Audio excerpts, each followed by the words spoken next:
قرض دے کر ہر ماہ متعین رقم لینا۔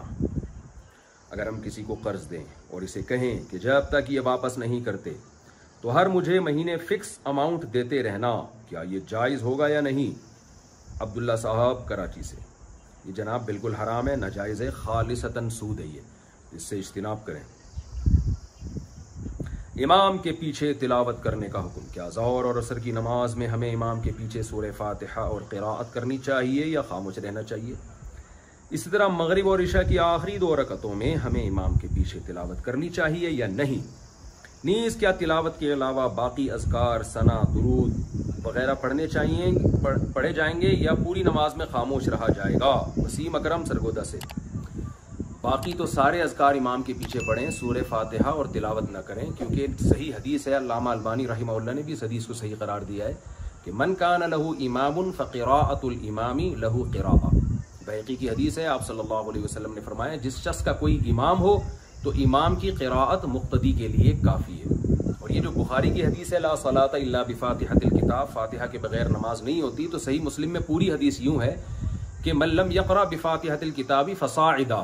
کہ جو فاتحہ نہیں پڑھتا پلس تلاوت نہیں کرتا اس کی نماز نہیں ہوتی۔ تو ظاہر ہے امام کے پیچھے تلاوت کرنے کا تو کوئی بھی قائل نہیں ہے کہ فاتحہ کے بعد آپ قرات بھی کریں گے، تو جو اس حدیث کا مطلب ہے وہی بخاری کی حدیث کا بھی مطلب ہے۔ تو بخاری کی حدیث کا مطلب یعنی مسلم کی حدیث کا مطلب یہ ہوا کہ اکیلے نماز پڑھ رہا ہو تو سورہ فاتحہ پلس تلاوت،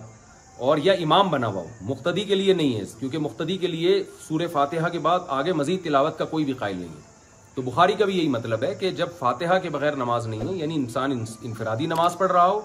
یا وہ امام بن کے پڑھ رہا ہو، تو ایسی صورت میں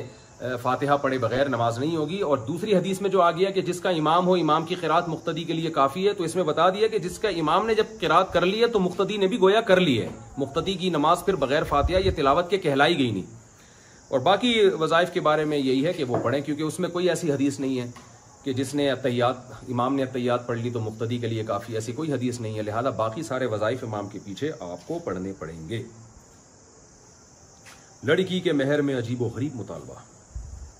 اگر مہر کی رقم لڑکی والوں کی طرف سے کچھ بھی نہ رکھی جائے، لڑکے نے زور بھی دیا ہو مگر لڑکی کہے کہ میں مہر کی کوئی رقم نہیں رکھنا چاہتی، بلکہ میں چاہتی ہوں کہ آپ پورا قرآن ترجمہ کے ساتھ ایک مرتبہ پڑھ لیں، یہی میرا مہر ہے،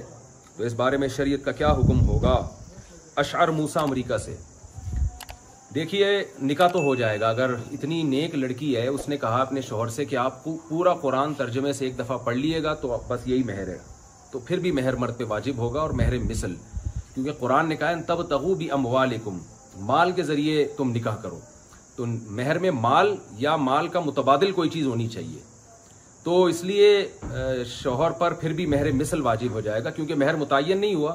یعنی اگر نکاح کے دوران یہ سب کچھ ہوا ہے نا کہ قاضی صاحب نے نکاح پڑھایا کہ میں نے آپ کا نکاح فلانے سے کر دیا اس شرط کے ساتھ، اس مہر کے ساتھ کہ آپ پورا قرآن کا ترجمہ پڑھیں گے، تو نکاح تو ہو جائے گا، لیکن مرد پر پورا قرآن کا ترجمہ تو اخلاقی طور پہ تو لازم ہو گئی، لیکن اس پر لازم ہوگا کہ وہ بیوی کو پراپر مہر دے، اور وہ مہر اتنا ہوگا جو اس بیوی کی بہنوں کو ملا ہوگا، یعنی اس کے خاندان کی عورتوں کا جو مہر ہوگا نا، جو وہ ریشو نکالی جائے گی، اس کے بقدر آپ مرد پہ پھر بھی مہر واجب ہو جائے گا، پھر اس کے بعد بیوی چاہے معاف کر دے۔ تو اس لیے بہتر طریقہ یہ ہے کہ خاتون مہر رکھیں مالی، اور جب شوہر پہ وہ مہر واجب ہو جائے تو خاتون کہیں کہ آپ پورا قرآن ترجمے کے ساتھ ایک دفعہ پڑھ لے، جس دن آپ نے پڑھ لیا میں اپنا مہر معاف کر دوں گی، تو یہ تدبیر زیادہ بہتر رہے گی۔ یہ جو طریقہ ہے نا مہر کا، یہ اس شرط کی کوئی حیثیت نہیں ہے جو انہوں نے بیان کیا ہے۔